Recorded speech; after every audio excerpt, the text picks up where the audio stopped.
Rotary Club, brève présentation.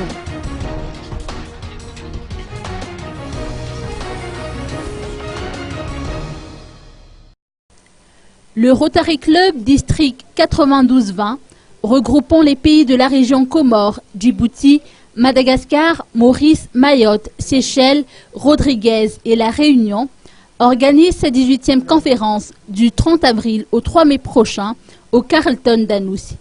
Cette conférence verra la participation de 488 Rotariens, un nombre record si l'on se réfère aux précédentes éditions. Jean Ravelnarive, gouverneur du district 92-20, a tenu à préciser les activités du Rotary.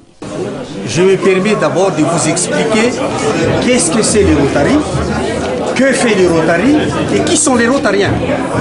Le Rotary International est une association d'hommes et de femmes, des professionnels qui se sont engagés bénévolement pour améliorer les conditions de vie des gens autour d'eux.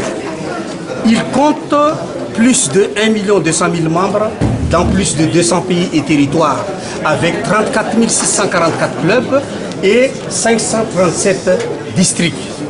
Le district 92-20 que je dirige actuellement compte 7 pays avec 64 clubs et 1618 membres.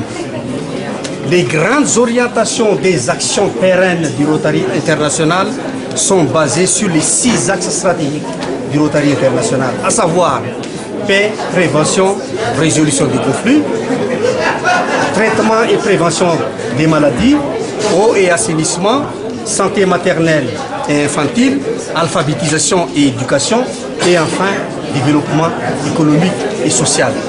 Le Rotary International est le plus ancien club de service au monde. Il a été créé par Polaris Ferro, le 23 février 1905.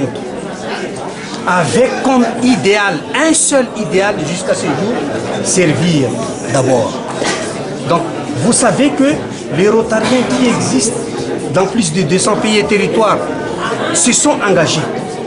Et l'engagement, a priori, fait partie de notre service pour aider l'humanité, pour pratiquer et mettre en exergue notre devise, servir d'abord.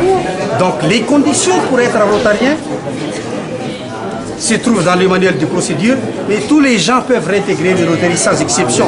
Mais quand on est rotarien, on devra servir d'abord. On vient au Rotary pour servir d'abord et non pas se servir du Rotary. Donc, quand on est membre, l'engagement personnel avec le mot solennel, quand on sera intronisé, devra être mis en exergue. Donc, il suffit tout simplement d'être appuyé par un, et quand on est à l'intérieur du club, vous devrez prendre votre engagement comme il faut, suivant les règles de l'art. Et surtout, parce qu'il y a l'engagement qui commence par l'assiduité, une réunion par semaine, et en plus, la cotisation qu'il faut accepter. Et de là, il y a les actions et les autres manifestations qu'il faut y participer davantage en tant que Rotary.